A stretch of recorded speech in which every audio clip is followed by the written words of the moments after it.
In the previous video I built this Tamiya Wild One Blockhead Motors Edition, and today I'm going to do the first modifications. So let's have a look at my workbench and what I've got and then start installing. So first of all, I didn't yet have any batteries that fit inside the battery compartment of this car. So that's why I've got myself this 2-cell Lipo from Gensace.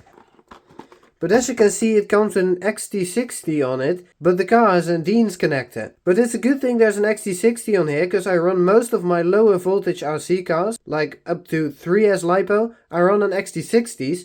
So I'm going to change the connector on here over to an XT60, which luckily comes one in the box extra, so I can solder that onto there. And then I've got some LEDs from Abysma that I'm going to put into these light buckets. There are some extra light buckets with it as well, but I'm probably not going to use them, because I like the yellow ones on the car already. And then I've got this little module as well, also from Abysma. You can put this in between the lights and the receiver, and then you can control the lights from the transmitter. So yeah, let's install all these parts on the car. So I was just test fitting this LiPo battery, but it turns out that it just barely doesn't fit. It's a couple millimeters that it doesn't fit.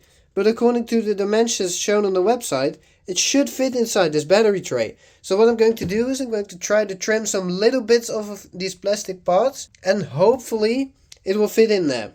So a little bit of cutting later. It doesn't look too bad. I've made these tabs a little smaller. You can see it's not perfect, but hey, it's pretty good. I've actually been cutting it off with this little hobby knife. You can see all the bits right here. But now the battery should fit in there.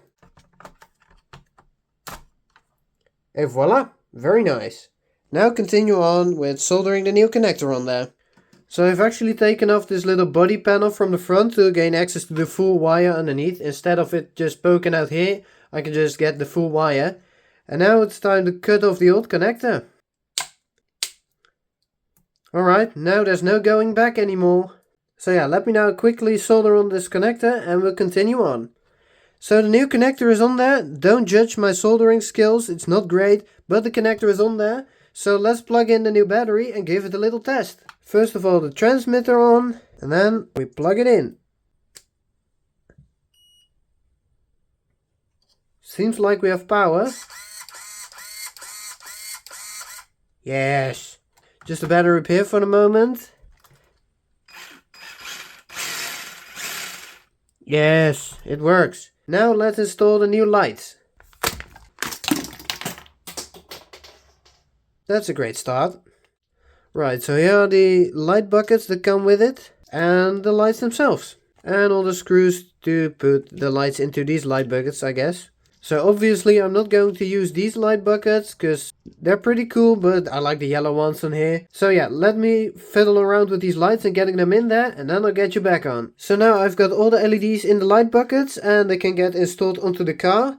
And on the front I could just screw them back on and put the wires underneath the body, that'll be fine. But here in the back it will be maybe a little different. I will just see if it works or not. Maybe I can put the wires just behind here. But maybe I have to cut some holes in the body, but if that's the case I'll show you. So yeah, then I can put these on. But obviously I got this module I can put in between. So you put this end in the receiver and the lights onto there, and then it should all work. So I'm going to put it all together and you'll see the finished product. Just installed these front lights on here and just put the wires from this module in the receiver and connect it all up to just test it real quick. But this button on the transmitter doesn't work. This switch over here doesn't work either. And then I connected it up to channel 6 on this rotating knob. And now it does work, but it's a bit weird, because look at this. Turn it, they go bright. Turn it back, nothing happens. Turn it again, still nothing happens. Turn it back, nothing. Then it starts flashing and dancing and doing all weird stuff. I put it back again, nothing. Put it on, then it's off. Turn it off and on again, nothing. Off and on again, and goes on. Well, it's a bit weird, but it works, so that's fine. But yeah, bit strange. Now I'll put everything back together and then you'll finally see what it looks like.